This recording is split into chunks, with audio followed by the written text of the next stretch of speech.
Querido assinante, minha querida assinante deste canal, nosso bate-papo de hoje eu queria conversar com vocês sobre o que de fato eu preciso entregar para o meu cliente para ele tomar uma decisão sobre comprar ou não comprar uma tese jurídica, notadamente as teses de direito tributário que a gente vende no planejamento patrimonial e sucessório, ou na advocacia societária, ou na advocacia tributária propriamente, né? Essa é uma das vantagens de atuar com planejamento patrimonial e sucessório, que é a área, na minha concepção, mais multidisciplinar e interdisciplinar, mas do ponto de vista de negócio também é que mais te permite atuar nestas outras áreas que compõem ali as gavetas tradicionais do direito com mais flexibilidade, o que te permite construir, inclusive, um negócio mais sustentável no longo prazo, independente, não do judiciário propriamente, mas independente dos humores de mercado e das teses que vão surgir. Então, tem reforma disso ou daquilo, você consegue ter mais adaptabilidade no seu negócio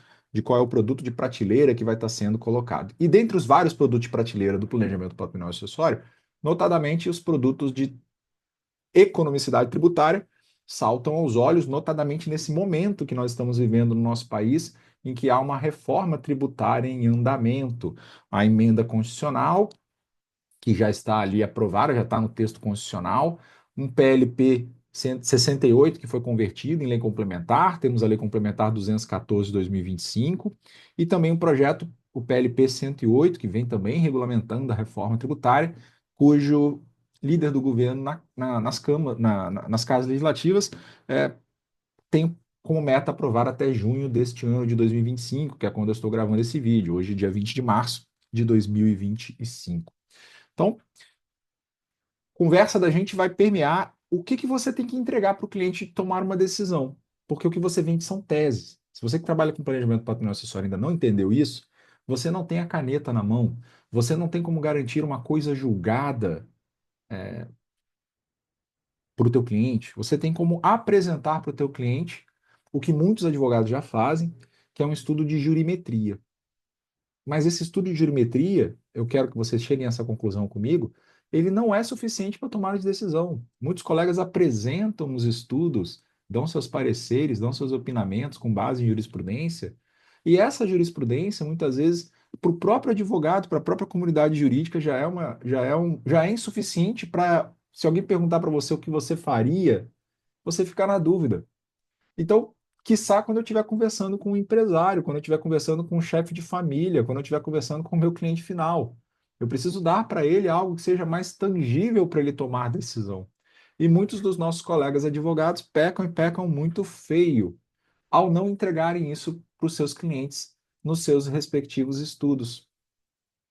E aí, antes de falar o que que é isso que eu quero entregar para vocês, eu vou falar o porquê que entregar só a jurimetria é algo muito ruim em matéria de planejamento patrimonial e sucessório. Já é ruim quando a gente está falando de TCMD. Muito ruim quando a gente está falando de TCMD.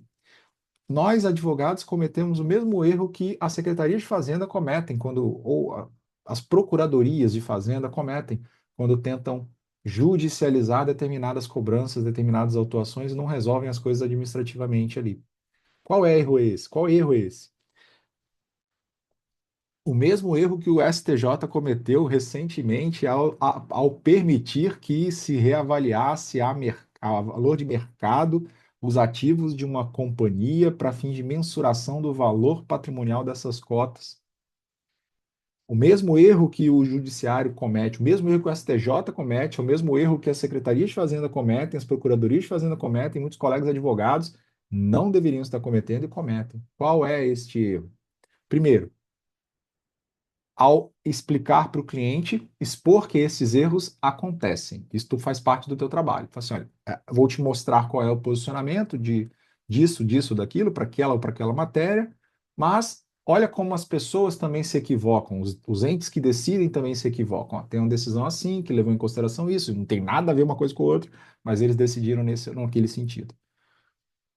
O STJ fez o seguinte, e você não pode fazer o que o STJ fez, você não pode fazer o que os ministros lá da segunda turma fizeram nesse julgamento recente, que na semana que eu gravo esse vídeo chegou ao conhecimento de vocês. Posso colocar aqui na descrição desse vídeo também para você entender. Lá nos grupos dos nossos alunos da Invisto Direito, a Escola de Planejamento Patrimonial e Acessório, a gente compartilhou, debateu isso em áudio, eles trocaram ideias, compartilharam também.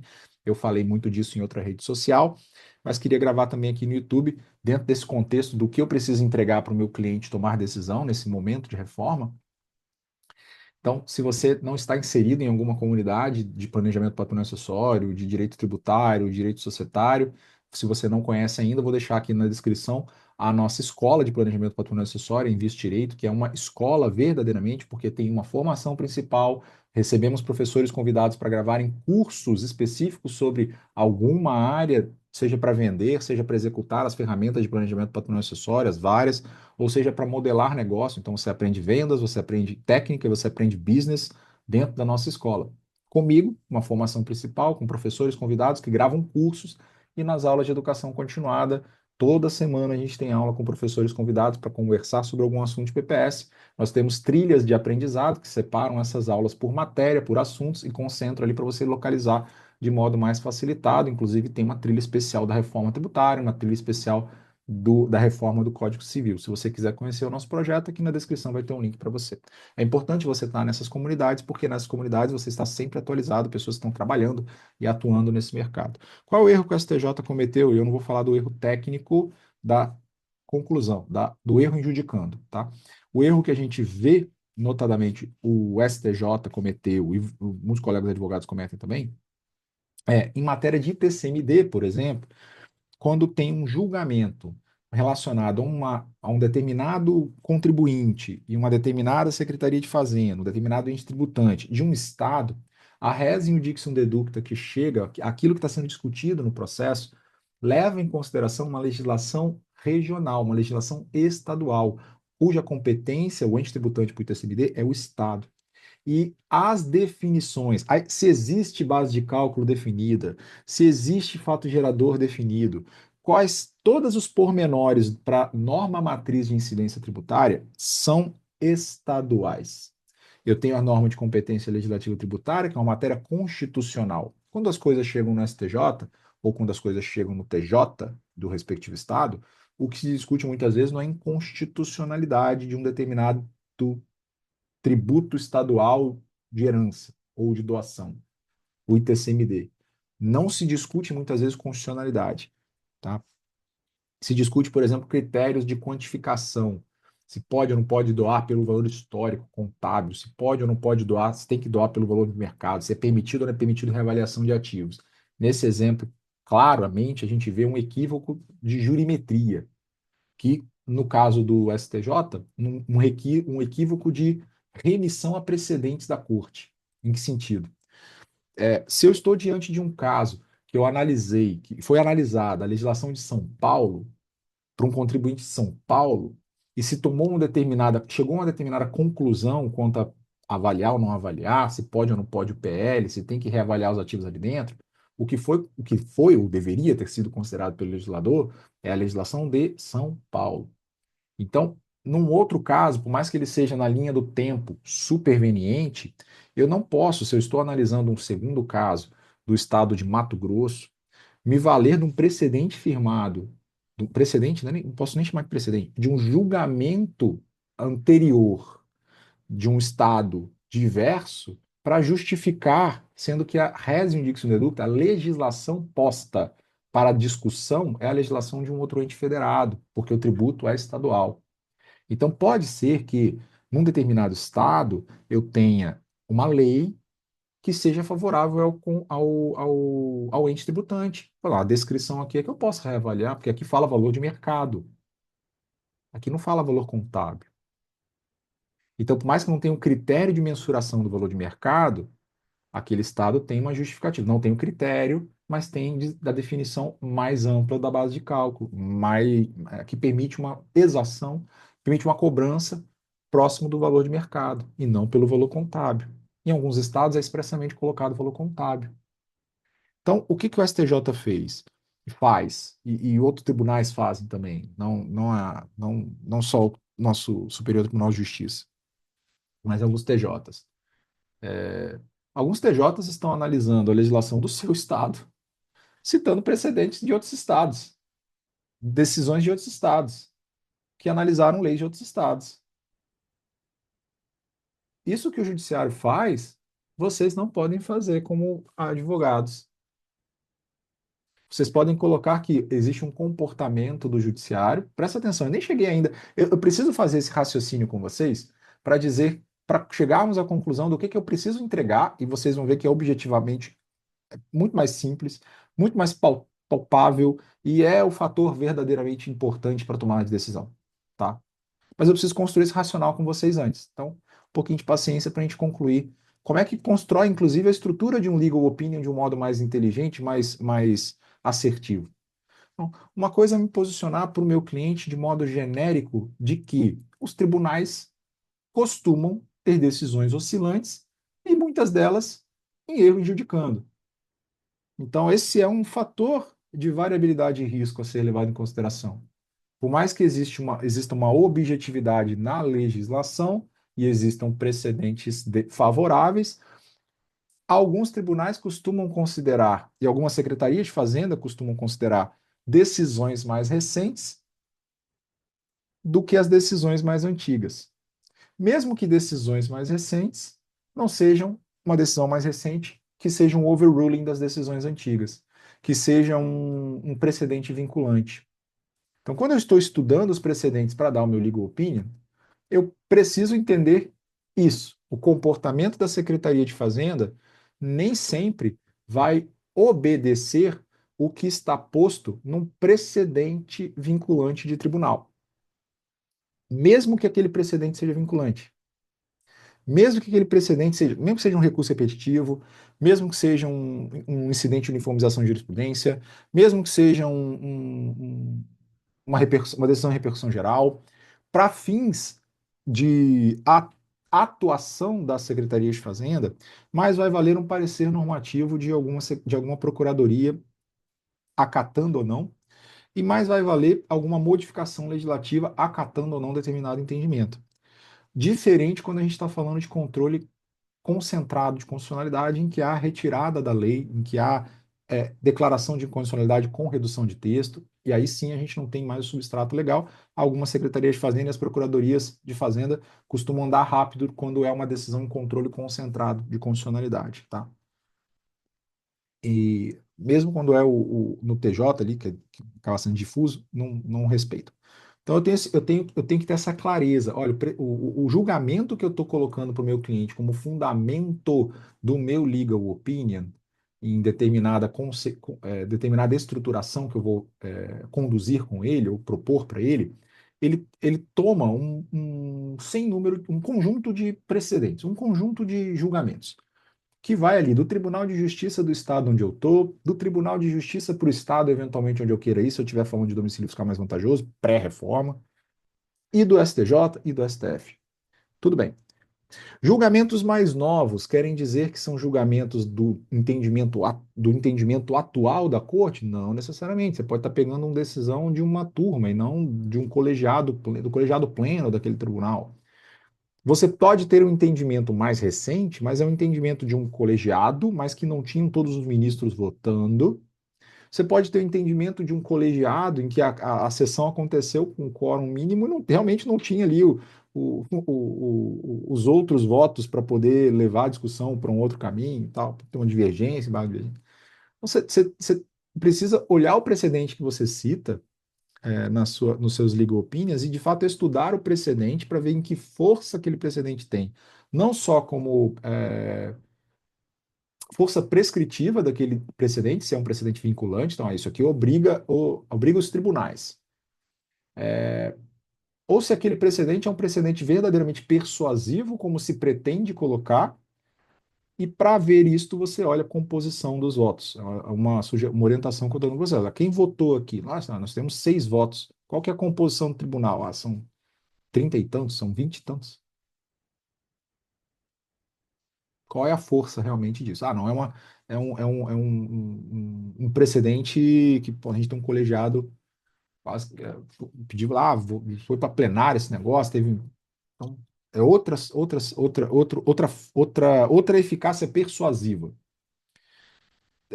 para tribunais. Julgamento mais novo, então, para a gente já chegar e já encaminhar ali para o nosso. Por que legal opinion só com base em jurimetria não é o suficiente? Você deve fazer seu legal opinion com base em jurimetria. ponto a ponto, analisando ponto a ponto. Olha, eu tenho aqui precedentes, nível de TJ, nível de STJ, nível de STF, sobre essas matérias. Qual é o mais recente? Por que qual é o mais recente é importante? Porque por mais que o mais recente seja com um quórum de deliberação pífio ou de uma corte isolada ali dentro, né, de um órgão do tribunal e não de uma turma, não das duas turmas, por exemplo, o mais recente, quando favorável ao fisco, tende a ser replicado em massa como um novo entendimento do STJ. Esse foi o que a gente viu na mídia aí. Então, essa semana foi uma semana engraçada, né? A gente viu lá no TJ de São Paulo uma notícia: o STJ valida, o STJ protege o contribuinte que fez distribuição desproporcional de resultado, dizendo que aquilo ali não era fato gerador de TCMD.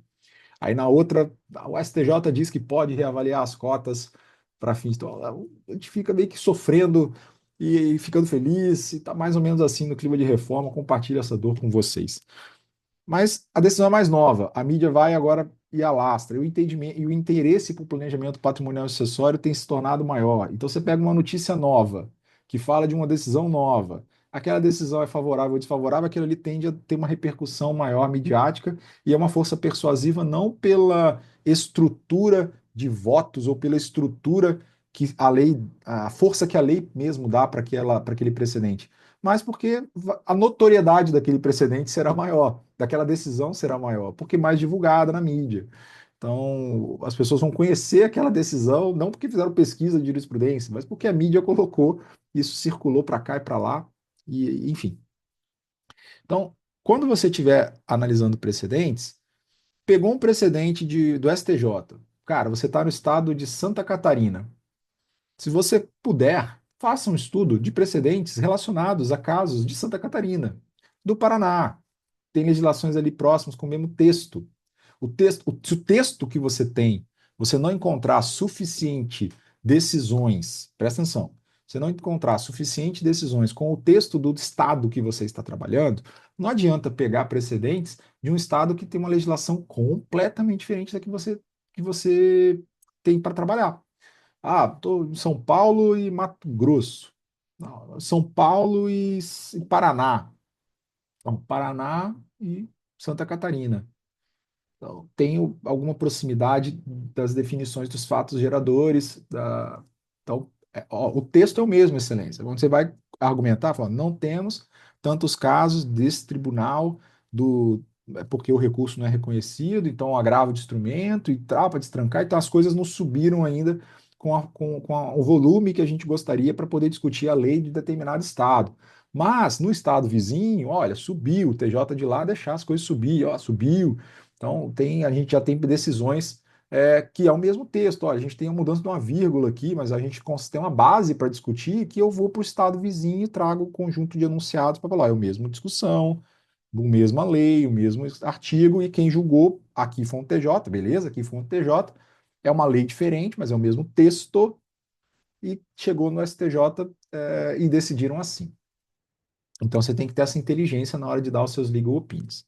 Mas ainda assim, quando eu dou um legal opinion em matéria tributária, eu ainda estou vendendo tese, principalmente quando eu não tenho precedentes vinculantes, tá? Quando eu não tenho precedentes vinculantes. Quando a matéria não foi pacificada com esse tipo de precedente. Não tem súmula, muitas vezes, não tem súmula, não tem alguma decisão de incidente de uniformização, não tem repercussão geral, não tem recurso, não é decidido como recurso repetitivo. Não é decidido para força persuasiva, não foi decidido por uma composição do tribunal que seja majoritária. Não foi. Então, eu tenho precedentes mais fracos, por mais que esses precedentes sejam mais fracos, se eles são novos, eles tendem a ter uma eficácia persuasiva maior do que os precedentes antigos, por mais que nós tenhamos decisões para tudo quanto é lado. Essa é uma das conclusões que eu queria que você chegasse nesse vídeo. Em matéria de planejamento patrimonial acessório e TCMD, possibilidade de fazer as doações na holding, o que é fato gerador ou não é fato gerador. A gente tem decisão para tudo quanto é lado. Se você quiser achar, você acha. Então, o seu cliente, ele pode ter um apetite de risco diferente do seu. Lá na Invisto Direito, a gente tem uma aula só do que você pode fazer pelo seu cliente no planejamento patrimonial e sucessório em economicidade tributária, em que a gente explica utilidade, tolerância e capacidade, que o investidor está muito...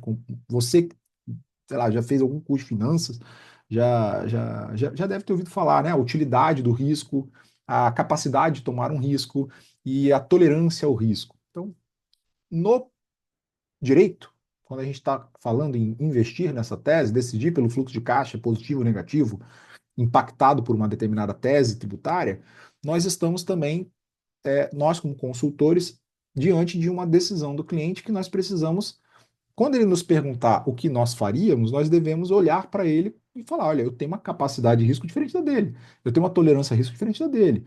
A utilidade do risco existe ou não existe? Aqui vai ficar registrada essa mãozinha aqui no minha ferramenta de gravação, que é o Zoom. Maravilha. Bora lá. Então, você, lá na ID, na Invest Direito, nossa escola de planejamento patrimonial acessório, a gente aborda essa advocacia consultiva também com esse olhar. E aí, já migrando para a conclusão do vídeo, para a entrega que eu gostaria que todos vocês fizessem. Então, dizer para o cliente o que vai ou não vai acontecer com base em jurimetria é de uma grande irresponsabilidade, até se você for um advogado extremamente experiente e até se você for um advogado que tem a melhor pesquisa de jurisprudência e de decisões a nível nacional ou internacional, sei lá. Você cravar para o cliente que vai acontecer em um determinado sentido é algo péssimo, algo horrível, algo que você não deve fazer e eu te oriento a não fazer nunca isso. Mas tem algo que você pode e deve fazer para o seu cliente, e é o que você deveria pensar em fazer primeiro, porque isso realmente é matemático, é objetivo, que é calcular para o seu cliente o que, e é aqui encerrando o nosso vídeo, né? É, nosso bate-papo, precisei fazer esse histórico todo, esse introito todo, para você chegar à conclusão, realmente tomar decisão só com base no que o juiz vai falar ou não vai falar, no que vai ser decidido ou não vai ser decidido, cara, realmente depende de um monte de coisa, desde lei até o humor das pessoas, do órgão julgador. Mas tem uma coisa que o teu cliente precisa para decidir. Quer saber no bolso dele, matematicamente, numericamente, qual é o impacto de uma eventual reversão, de um eventual revés da tese. Se ele utilizar de uma determinada estrutura, seguir por um determinado caminho, fazer a doação de um determinado jeito, ou o planejamento com uma determinada estrutura, ele vai ter um desembolso de caixa inicial de tanto, de X, correndo o risco menor ou maior, e aí sim você entra na questão do risco provável, improvável, né? Faz a sua tabela de risco com base no seu entendimento. Olha, eu entendo que esse risco aqui ele é remoto, provável, ele existe, não consigo quantificar. Tá? Não é possível quantificar, mas existe o risco, porque existe tais ou quais decisões. Então, do ponto de vista técnico, não é possível precisar se o risco ele é remoto, se ele é provável, se ele é improvável. Você pode ter casos assim. Então, não quero dizer que o risco é improvável para o meu cliente. Você pode só apontar o risco. Existe o risco nesse sentido. Qual é o montante em risco? Isso as leis trazem. Isso as leis trazem. As leis trazem qual é o critério. Se a multa ela vai ser de 100%, 50%, 150%. Se essa multa, quais são os consectários da mora? Se a correção, qual é o índice de correção, de atualização desse crédito tributário? Qual é a data, a partir de qual data vai ser cobrado esse crédito tributário? Qual é o período de prescrição que está sujeito a esse crédito tributário, ou decadência, enfim. Então você consegue mostrar para o seu cliente, olha, em X anos, o que pode vir a ser cobrado no primeiro ano, se você cair na fiscalização e quiser resolver, tanto. No segundo ano, tanto. No terceiro ano, tanto. No quarto ano, tanto. No quinto ano, tanto. No sexto ano, tanto. Sétimo. Você consegue fazer essa conta para o teu cliente objetivamente para que ele possa tomar a decisão. E alguns clientes mais arrojados, por mais que você diga para eles o risco da tese, o risco, presta atenção, você vai conseguir operacionalizar a transferência, mas o risco ele é provável, ele é alto, inclusive. A probabilidade de risco é alta de você tomar uma fiscalização nesse período de 5 anos. O teu cliente ele pode ter um apetite de risco diferente do seu. O teu cliente ele pode concluir que, olha, o advogado é conservador para um caramba, mas eu não sou, eu sou arrojado. prefiro ter o caixa na minha operação agora, porque eu consigo transformar 100 mil reais em 1 milhão. Então, pelas contas que você está me apresentando, caso eu venha a ser fiscalizado, eu vou ter que pagar 300 mil. Então, eu tenho mais certeza de que eu consigo transformar 100 mil em 1 milhão do que, já que existe o risco de alguém de alguém me cobrar provável, né? E vai já acontecer, eu vou pagar 300. Então, tudo bem. Então, mas eu prefiro ter esses 100 mil no meu caixa porque ele vai virar 1 milhão. Então, existem clientes que, com o número, se sentem capazes de decidir por assumir o risco. Olha lá, o risco é esse? Esse é o montante? É o mesmo problema que a gente vê alguns advogados vivenciando quando estão no inventário, quando tem uma avaliação pela Secretaria de Fazenda do imóvel num valor maior. Porra, o problema não é a avaliação, é o que vai impactar no tributo. Falar, nossa, eles avaliaram 50% a mais, 70% a mais. Aí você faz a conta do tributo, deu X reais a mais. Aí você vai discutir muitas vezes por causa de mais R$ 1.000, R$ 2.000 de tributo. Só para você questionar, tem que contratar um laudo, um avaliador. Ah, não, aqui é a mesma coisa. O Estado vai vir em cima de você, eu tenho certeza, e vai ser em tanto. Tenho certeza não, né? Porque pode ser que, assim, tem outros fatores que podem fazer com que o Estado não venha em cima do teu cliente, mas tá lá. Olha, essa aqui é uma estruturação muito heterodoxa que você está querendo fazer, que é possível de fazer, a gente consegue operacionalizar. Existem algumas decisões, alguns precedentes, algo que venha a justificar, mas aos olhos da Secretaria de Fazenda, muito provavelmente, isso aqui ser visto como um abuso de forma, isso aqui vai ser visto como não vai ser visto como uma elisão, algo lícito, algo que se faria num contexto normal de mercado. Então, aos olhos da Secretaria de Fazenda, provavelmente vão te cobrar. E aí você tem a opção de resolver ou brigar. Se você for resolver, vai custar tanto. Se você for brigar, vai custar tanto. Se você for resolver, se você for brigar durante mais um tempo e depois resolver, tem esses procedimentos aqui que eles costumam fazer de conciliação. E aí tem um desconto assim, o desconto assado. Então a conta é esta daqui. Olha a conta, esse é o tamanho do problema. Então, nós advogados não podemos ficar tão somente falando para os nossos clientes, nos nossos legal opinions, sobre tese. Porque o STJ decidiu assim, porque o STF decidiu assado, eu entendo que é provável, eu entendo que o melhor caminho, o caminho mais seguro é esse, esse, esse. Trabalho que não serve para o cliente tomar a decisão, na minha opinião. Porque o cliente está diante de uma decisão financeira. Ele vai construir a decisão dele com base no seu legal opinion, mas ele precisa de números. E os números você consegue fazer para ele, fazendo um cálculo de qual seria o valor cobrado pela Secretaria de Fazenda, levando em considerações multa, levando em considerações com sectário de mora e levando em consideração o tempo dentro de um horizonte de prescrição ou decadência desse crédito, sei lá. Então façam isso. Então, o recado do meu vídeo de hoje é para que todos vocês que trabalham com planejamento patrimonial e sucessório tenham aí uma boa planilha. Vocês conseguem fazer essas atualizações até no site da Secretaria de Fazenda. A maioria dos índices é igual, né? Tem uns que é só Selic, enfim. A gente vai falando dos tributos federais. Mas vocês vão lá olhar quais são os critérios matemáticos de atualização desses créditos, quais são os percentuais dessas multas, e vocês vão começar a fazer esses cálculos para os clientes de vocês. Não, sou bom de matemática, não me arranje esse problema. Arruma um contador, arruma um colega que sabe fazer, monta uma planilha. Fala assim, esse aqui é o montante que a gente vai economizar para o cliente.